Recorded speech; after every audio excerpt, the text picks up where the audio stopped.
Mega Man on the NES and later on the SNES, Sega Saturn, Sony PlayStation, and other more modern consoles is one of Capcom's most beloved characters in the history of video games.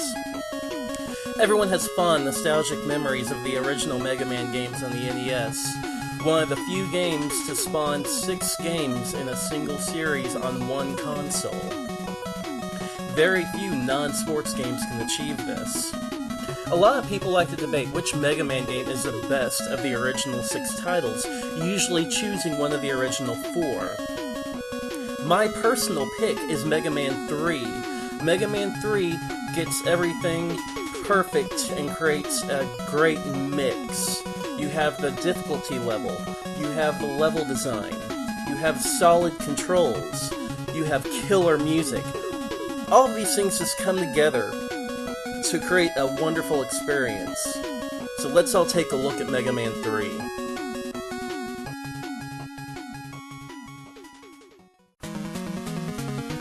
Mega Man 3 takes place during the 21st century in the year 2000X, so apparently the events have already happened. Dr. Wily has already failed twice in Mega Man 1 and 2 for world domination, so he claims to reform himself. He begins working with Dr. Light, and they both work together to create a peacekeeping robot called Gamma.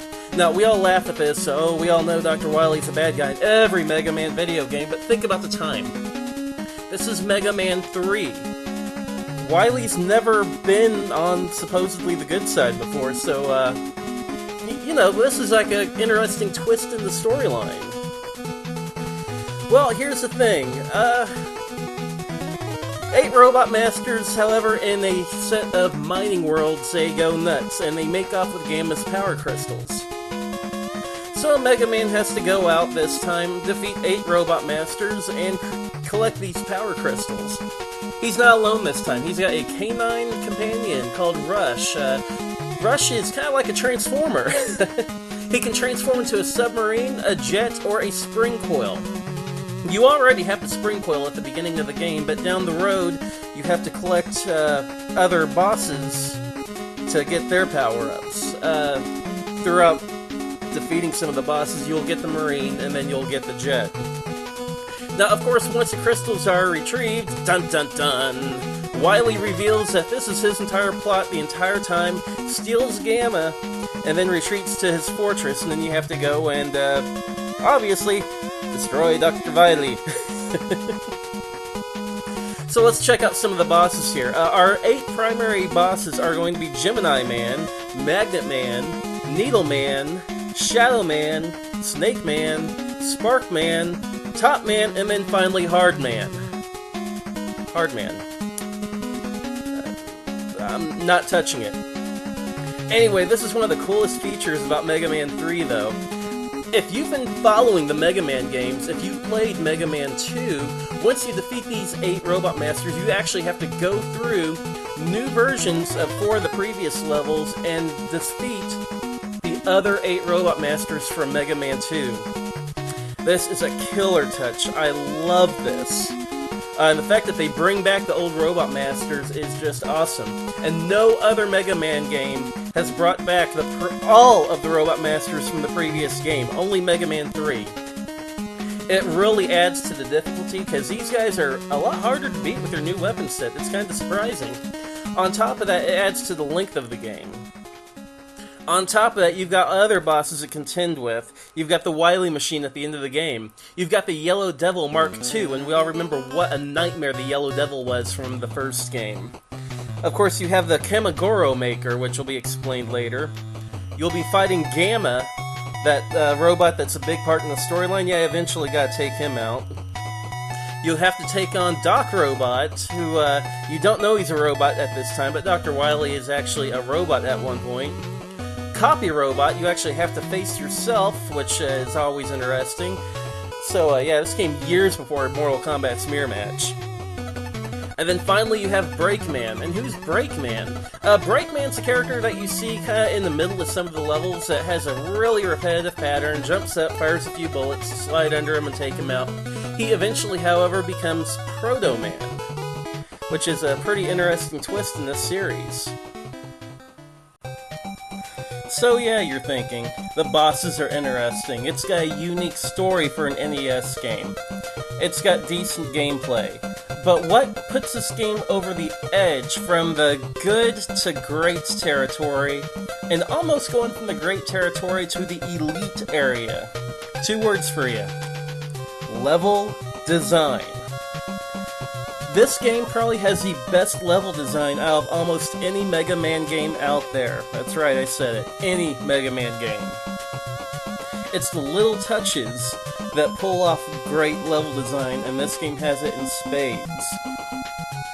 Everything in Magnet Man's stage being magnetic, and from the beginning of the screen, the small magnets going across the top, picking you up. Later in the stage, the superconducting magnets in the wall that pull you towards them. Snake Man having so many snake-themed enemies. You've got the giant snakes that come at you. You've got the actual Snake Man firing little snakes that actually travel along the floor and wall, tracking you. Elect Man's stage, not Elect Man, Spark Man, I'm sorry, getting my games confused. But all the sparks and electrical currents coming out, including the power plug enemy that drops out, arcs his head and shoots sparks all over the screen. Awesome touch. Needle Man, you've got needles falling from the ceiling, retracting back up and then trying to impale you again. Porcupines coming at you. Shadow Man, almost feeling like a ninja style level where you actually have sections where the level will black out at you and you have to make your way through the level in complete darkness. Even Top Man with the top enemies that fire the miniature tops at you. The final little draw to the boss room where you actually have the top platforms that'll wave your character back and forth. Even Hardman stage, with his stage being mostly rock. Just all sorts of awesome level design that makes this game what it is, and difficult sections. Areas where you have to use your newfound sliding ability that you didn't have in the original 2 games to get through. It's actually a requirement to use, but you can also use it as a strategy to defend yourself against certain bosses, especially the Brakeman segments that you see occasionally.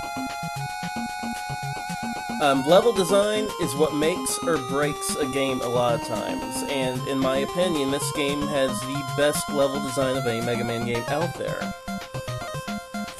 It's not just all the themes of the level that I've been talking about as well, just basic level design. The disappearing platforms, which everyone hated in the first game, they're back in this game, but they're not quite as hard.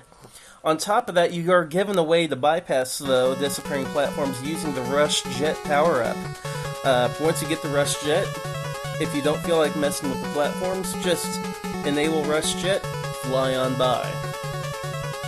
And also, after you beat the first 8 bosses, you'll see a jump in the difficulty. All of a sudden, the jumps are getting a lot harder. All of a sudden, the obstacles that are getting in your way are more frequent and they're harder to dodge.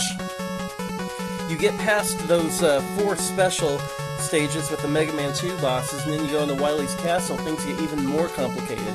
You've got disappearing floors to worry about. You've got huge bosses that are immune to almost all of the weaponry that you've acquired, other than your Mega Buster, and maybe, if you're lucky, 1 special weapon. It all comes together to just become this perfect mix of level design that just fits like a glove. And then the music on top of everything else. The soundtrack to Mega Man 3 is wonderful. It's probably one of the few areas where Mega Man 2 possibly would surpass it, but even then, it's really a close race between Mega Man 2 and Mega Man 3 as far as the music is concerned. Every track fits the level perfectly. Overall, Mega Man 3 is definitely one of my favorite NES games out there, my favorite of the entire Mega Man series, including the spin-off series, such as the Mega Man X series and the Mega Man Zero series. It's just the perfect mix. There's no better way to describe it. Everything comes together perfectly in this game to make it one of the best platformers on the NES. Hopefully you've enjoyed this quick review of Mega Man 3. If you want to hear more, come over to RetroReviewRevolution.com. We have many members that all produce content, tons of videos. We have podcasts, there's a discussion forum, all kinds of good stuff. Hopefully we see you over there. Until then, we will see you next time.